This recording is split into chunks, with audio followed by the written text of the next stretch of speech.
Hi everyone, welcome to the Complete Training by Srdjan Djordjevic workshop preview. In this Instagram live, we will show you a sneak peek of the workshop and we'll show you a little bit of the content that will be in the workshop on 6th of September 2022 at 7 p.m. Central European Time. The workshop, the content of the workshop will be target exercises for acceleration and deceleration. And Srdjan Djordjevic will show you 8 exercises with detailed instructions on how to perform the exercises and the key things you need to pay attention to. Today, he will show you one exercise and he will answer some of the questions that you have asked him in the previous days. Before I give the word to Srdjan Djordjevic, I would just like to remind you that you can subscribe for the workshop at the link in the bio on both the TMG and the Complete Training Instagram account. So now I give the word to Srdjan Djordjevic. Hi. For more than 30 years, I have been combining explosive strength and speed training with the research in muscle biomechanics and physiology, where I have tested my practical experience and validated scientifically. So this is some sort of dynamic relationship between the practice and the science. Now I will try to give you some example on the beginning. And the first question, I think before we start, it's question why acceleration is so important. So we can have two ideas about that. So any type of the movement, usually including the running, let's say, have both elements all the time involved in the moment. And another point is that any type of the changing of direction actually is connected with the first with acceleration, then with acceleration, and these things we have not just in the individual sport like athletics, but we have in all team sports. Soccer, football, rugby, basketball, and what I said before, I don't know, the individual sport like tennis, athletics. This is like I said, this is the basic element of anything which is connected with the running or jumping. Or the sports, we have the element of running and jumping. So the first exercise, it's relatively simple, and it's for the early stage of acceleration in the sprinting. And what is important? It's important to say that the major group which are involved are quadriceps muscle, vastus lateralis and medialis, and then we have of course also the gluteal muscles, gluteus maximus and also the gluteus medius. This muscle are also important in the later phase of acceleration in the running by self. So what is important with the performance when we performing this exercise? We have let's say the range of motion. It's between the 90 and 0 degree in the knee. Important thing is that we should start. With the position when we have first leg in about 90 degree, and then we push just the first leg. Going back, we should control the movement because the strength of the ropes actually must be quite high, and it's depend of the let's say of the ability of sportsmen to really produce some high forces in the relatively short time. So usually what we use 5 to 6 ropes, and each one is a diameter of 10 to 12 millimeters. So altogether, with the right distance, should be enough good resistance for this exercise. We have 3 to 5 repetitions, let's say, in this exercise, and when we finish one leg, we should take just serious time in between to another leg, and between the next repetition of the complete exercise should be at least 3 minutes. The exercise must be really performed with a high dynamic, especially the phase which is connected with the concentric part of contraction, so the pushing.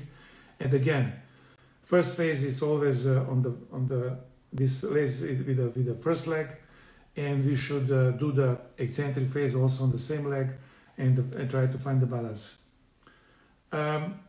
In the normal training periodization, we can use this exercise, let's say, twice per week, and in the whole period of the preparation, and maybe not just recommended in the, let's say, in the competition period. So this is a short example of the one of the exercise, and now I will try to answer some questions. Thank you for the presentation.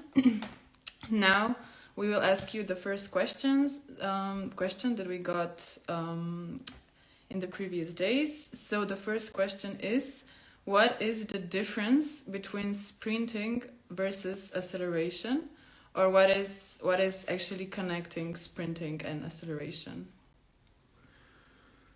So when we talk about the sprinting, always the first phase of the sprinting, it's acceleration phase, and this phase is extremely important.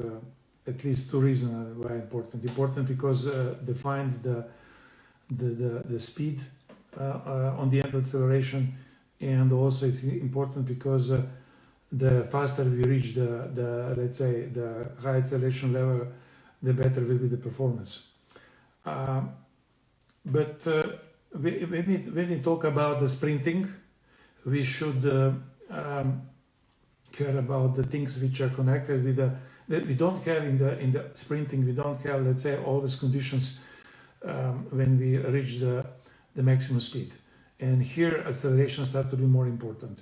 In a lot of sports, individual team sports like football, soccer, and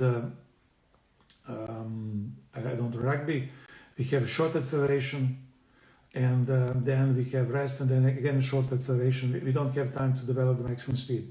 And this element by itself is extremely important to train. What we are trying to do with this workshop, it's actually trying to build exercise for or to prepare muscle for this high load which coming in the early phase of the acceleration. Thank you. Then we have another question, which is, what is the sprinting profile? So what are the characteristics of a sprinter? What are like the necessities that the sprinter should have? So the best sprinter actually are a little bit separate than the, let's say, top level sprinter for the let's say just sprinter. The most so the maximum speed is the most characteristic feature of sprinting. Is the most important performance characteristic for the top sprinter. However, it's also possible to observe the speed of movement in the individual movement patterns. So when we're running, we have some movement patterns, and however, how we characterize these things, we need to develop high acceleration ability, which is closely related with the development of explosive strength. Finally, the acceleration rate, or the rate of acceleration development, is closely related with the ability to perform extremely fast movements. And this is one of the things which usually we couldn't find in the books and the literature, or even on the net. Actually, what I'm talking about acceleration rate or the jerk. Okay, and now we have the final question, which is, what do you think about French contrast training, and is it useful in your opinion? Yeah, the French contrast training, of course, it's extremely interesting. I will tell you my point of view why it's interesting. In the French contrast method, we're using actually the phenomenon of potentiation, or more precisely post-activation potentiation.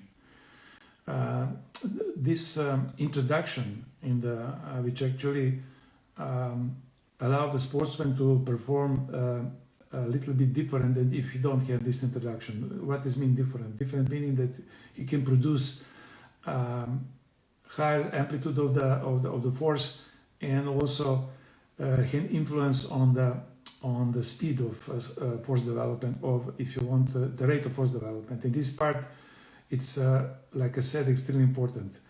The problem, I think, with this original combination, that we have 4 different exercises which are a little bit different if you compare the time of force development, you know. And what I think that is more important, more is important to control the level of potentiation.